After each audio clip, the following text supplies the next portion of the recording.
Hello, my name is Brian Sadler, and I'm the composer for Mutt and Chops. And here with me is two of the creators. What's your name? My name's Hans. I'm the producer of Mutt and Chops. I'm Carlos Alfredo Jr. and I am Chops. Yes, Mutt and Chops, here together in Italy, having fun. We're going to talk about the music and my process of creating it and how I interact with them and what they want from me during post-production. So why don't you tell me about the original track that you had sent me to kind of work out for the theme? Oh, yeah. So me and Carlos, when we came up with the idea, we kept thinking, like, what? We had Apocalypse, we had Snake Oil Salesman, we had all these ingredients, and we kept, like, thinking, what kind of music? We usually like to work with, like, an inspirational music reference. Like a track, yeah. And then we had the epiphany of, Sherlock Holmes, Hans Zimmer's soundtrack has that, like, gypsy quality. Right. Kind of, like, bohemian, and it was very bohemian, very, like, kind of almost like different sounds and textures, so I threw it at you. Yeah, and they wanted some kind of drums that sound like garbage cans, so I had like a garbage can loop that I threw in there. So let's listen to this first track, The Snake Salesman. I won't call it that. What did we call it? What did we end up calling it? Elixir Fixers. Oh, Elixir Fixers. Okay. Close enough. Yeah, that's fine.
So that last part there, you guys had actually moved it, the timing of it, in a different spot than how I had originally planned it. And Yeah, when you sent it over, I plugged it in, and I thought I followed your instructions on the time code and stuff, but I guess I did it wrong. But when I sent it back, you were like, that actually works really well. yeah, it works. I guess both methods or both ways would have worked, right? Well, yeah, either one would have worked. It was just pretty much up to you guys. So I think Yeah. the audience would have, not noticed either way. But Yeah. I just felt like when Dude turned around, that trail off was good. yeah.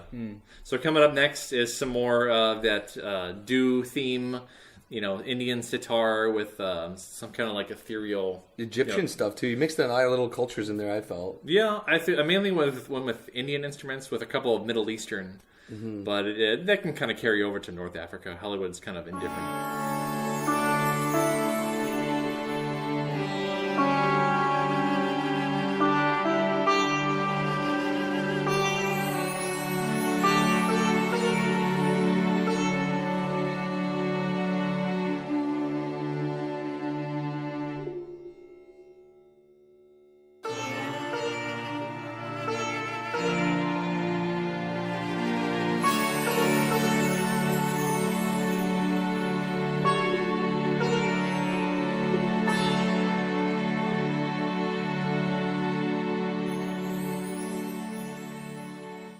Yeah, I think most audience members aren't going to be able to tell the region that an instrument's from. They're just going to know it's from an exotic place, like, oh, that sounds Middle Eastern. Yeah. I think the average listener will... Yeah, they won't specifically think Indian or something, right? Yeah, not knowing that a duduk is actually like a Middle Eastern type thing. This is a short cue, so we're just going to talk through it. Yeah. A duduk, he says. I don't know how that's pronounced. It's D-U-D-A-K. I've never heard. What instrument is that? Do you know the Gladiator soundtrack? Oh, yeah. It's used a lot in that, and that was when it became mainstream, at least to me. Gotcha. You know, because Hans Zimmer used it a lot, and then from there it seems like it took off because that was what Assassin's Creed uses that a lot. Oh yeah, right? Yeah. It's super. It's some kind of reed instrument, and there's one guy that's used for everything. He's some kind of like mini celebrity in some Middle Eastern country. I don't even know that much about it, but I remember it was really popular in like the early 2000s Indian film, and it still is today. So it's interesting. It's a staple of like Middle Eastern sounding music. You know, whether it's in the Middle East or not. I've actually heard it in Game of Thrones too. And, yeah, it's exotic. It's exotic. That's the key. That's the key. It doesn't have to be Middle Eastern. Yeah, in this case, I think it did hit that desert feel, which is important. Mm-hmm. Yeah, desert plus Dues kind of hippie vibe. Zen. Yeah, Zen desert. Yeah. Mm-hmm. And so next, they're going to go to sleep, and there's this cute little cue when you see Chops sleeping. Aww. And it's the theme, but it's in like little bells. No. Yeah, is that bells? Because it almost sounded music boxy to me, but it's bells, huh? I think it was... It might have been music box. I do have a music box. It's like a little lullaby, right? Yeah. Yeah, like a lullaby. You guys said it said lullaby, so I'd like... It's put it perfect. in there. Let's listen. Perfect.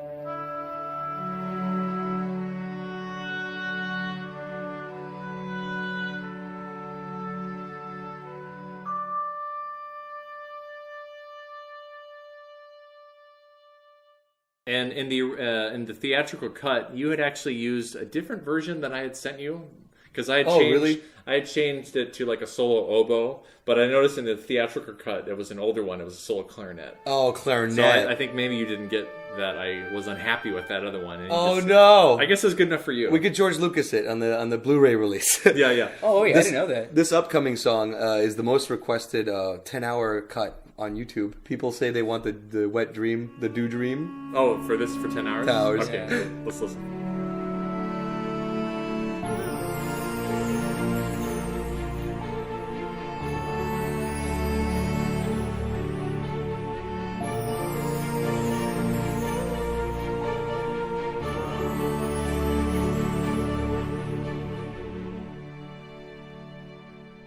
Yeah, wet dream music.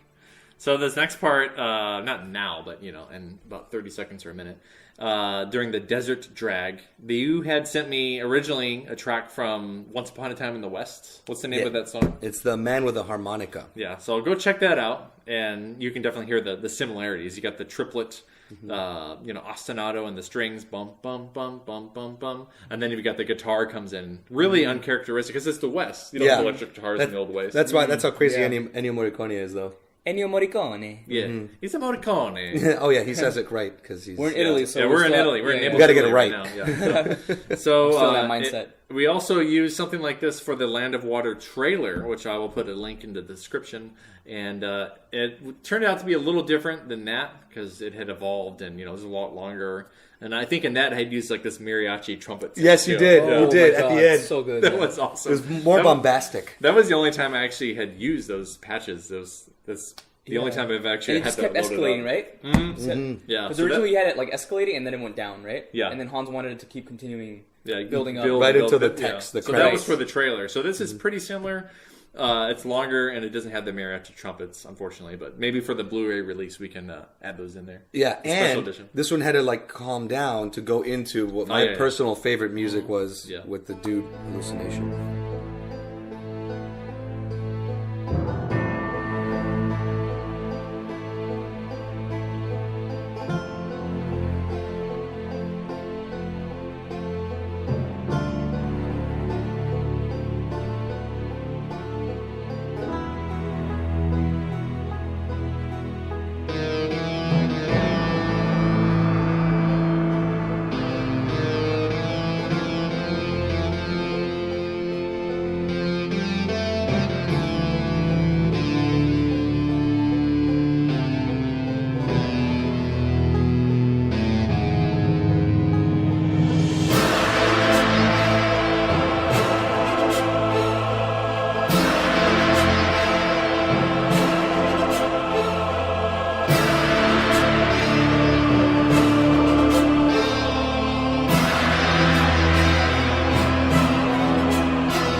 So really quick before the next one starts, I really don't like the tambourine in the background. I think it's too loud, and you guys think it's perfect, right? I dig it. I didn't mind it at all, actually. Listen really quick.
So for the track we just heard during the actual Land of Water part, you had sent me the theme from Jurassic Park. Yeah. Like when they see the Brontosaurus in the movie. Yeah. And that's like one of film music's best memorable moments. iconic. Yeah, it was kind of I could have been a little more creative with my choices of reference music. To and be I honest. kind of dreaded it because there was a lot of flowing strings, and those to me are really hard to duplicate to get the sound real.